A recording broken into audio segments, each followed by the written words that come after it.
प्रेमचंद द्वारा रचित गिरिधा पार्ट 4।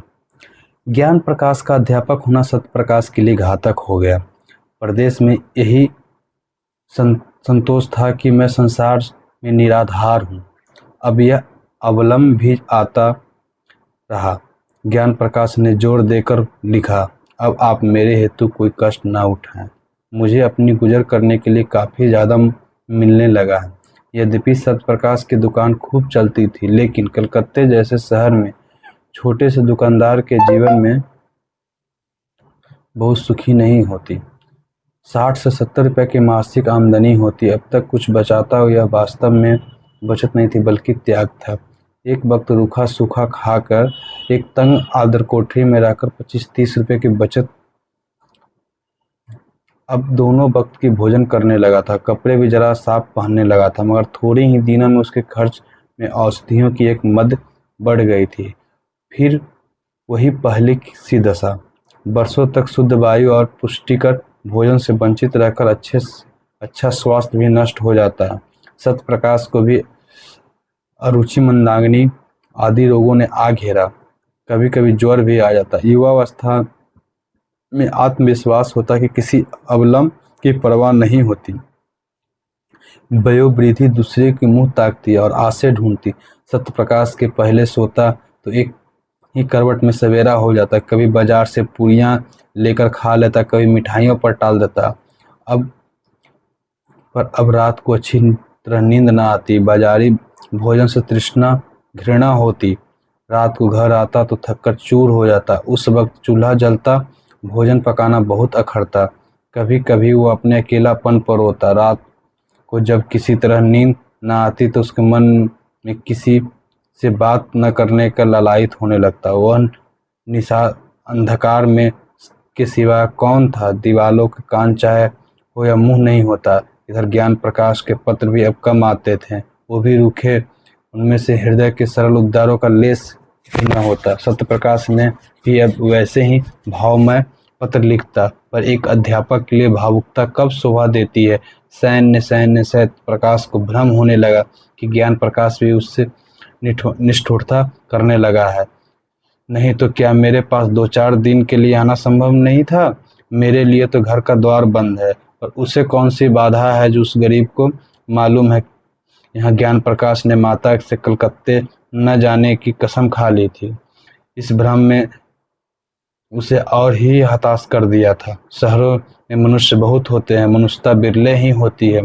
सत्यप्रकाश उसे बहुसंख्यक स्थान में भी अकेला था। उसके मन में एक नई आकांक्षा अंकुरित हुई। क्यों न घर लौट चलूं, किसी संगनी से प्रेम में क्यों न शरण लूं। वह सुख और शांति कहाँ मिल सकती है। मेरे जीवन में निशा अंधकार को और कौन ज्योति आलोकित कर सकती है। वह इस आवेश में संपूर्ण विचार शक्ति को रोकता।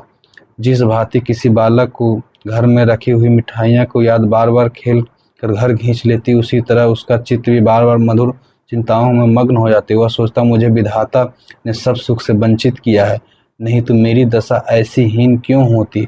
मुझे ईश्वर ने बुद्धि न दी क्यों?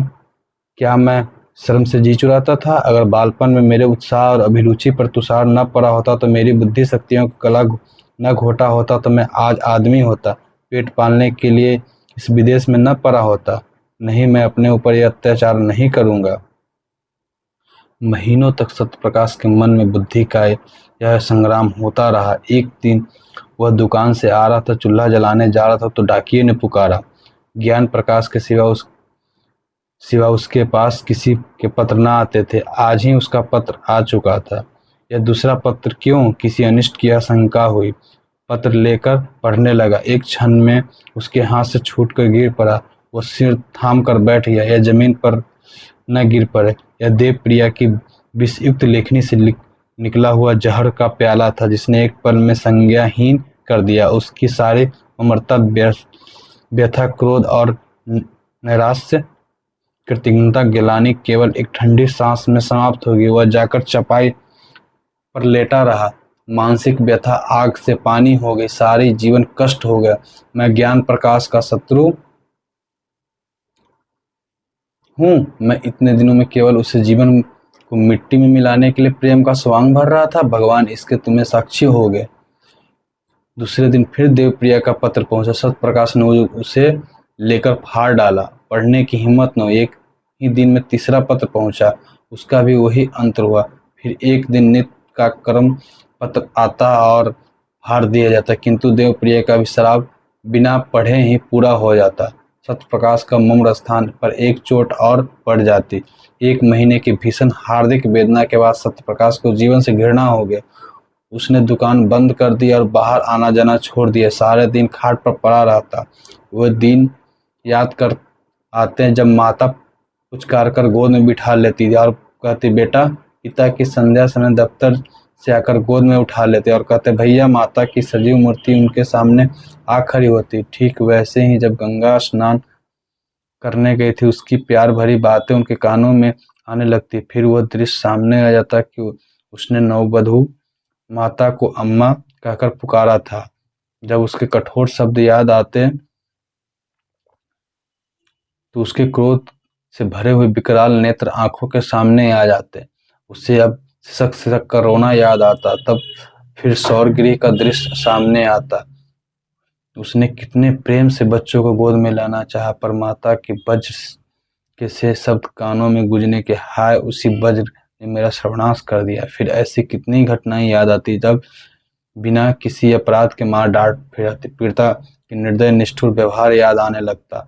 उनका बात बात पर त्रिउड़ियां बदलता। माता के मिथ्योपाद पर विश्वास करना, हाय मेरा सारा जीवन नष्ट हो गया। तब वह करवट बदल लेता और फिर वही दृश्य आंखों के फिरने लगते। फिर करवट बदलता और चिल्लाकर कहता, इस जीवन का अंत क्यों नहीं हो जाता। इसी भांति परे परे कई दिन तक संध्या हो गई। फिर सहसा उसके द्वार पर किसी पुकारने की आवाज सुनाई दी। उसने कान लगाकर सुना और चौंक पड़ा। किसी परिचित मनुष्य की आवाज थी। द्वार पर आया, देखा ज्ञान प्रकाश खड़ा था। कितना रूपवान पुरुष था वह। उसके गले से लिपट गए। ज्ञान प्रकाश ने उसके पैरों को स्पर्श किया। दोनों भाई घर में आए। अंधकार छाया हुआ था। घर की यह दशा देख ज्ञान प्रकाश को अब तक अपने कंठ के आवेग को रोके हुए रो पड़ा। सत्यप्रकाश ने लालटेन जलाई। घर क्या भूत का डेरा था। सत्यप्रकाश ने जल्दी से कुर्ता गले में डाला और ज्ञान प्रकाश भाई के जर्जर शरीर, पीला मुख, बुझी हुई आंखों देखता रोता था। सत्यप्रकाश ने कहा, मैं आजकल बीमार हूँ। ज्ञान प्रकाश, वो तो देख ही रहा हूँ। सत्यप्रकाश, तुमने अपने आने का सूचना भी नहीं दी। मकान का पता कैसे चला। सूचना तो दी थी, आपको पत्र न मिला होगा। अच्छा, हाँ दी होगी। पत्र दुकान अंदर डाल दिया होगा। मैं इधर कई दिनों से दुकान नहीं गया। घर पर कुशल है। ज्ञान, माता जी का देहांत हो गया। अरे क्या बीमारी थी। जी नहीं, मालूम नहीं क्या खा लिया। इधर उसने उन्हें उन्माद सा हो गया था। पिता जी के कटु वचन कहे थे, शायद इसी पर कुछ खा लिया। सत्य, पिताजी तो कुशल है ना। हाँ, अभी मरे नहीं है। सत्यप्रकाश, अरे क्या बहुत बीमार है। माता, ज्ञान प्रकाश, माता ने विष खा लिया तो उनका मुंह खोलकर दवा पिला रहे थे। माता जी ने उसे जोर से 2 अंगुलियां काट ली। वही विष उनके शरीर में पहुंच गया। तब से सारा शरीर सूज गया। अस्पताल में पड़े किसी को देखते हैं तो काटते दौड़ते हैं।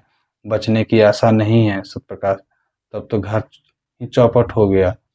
ज्ञान प्रकाश, ऐसे में घर अब से बहुत पहले चौपट हो गया था। तीसरे दिन दोनों भाई प्रातःकाल कलकत्ते से विदा कर दिए गए।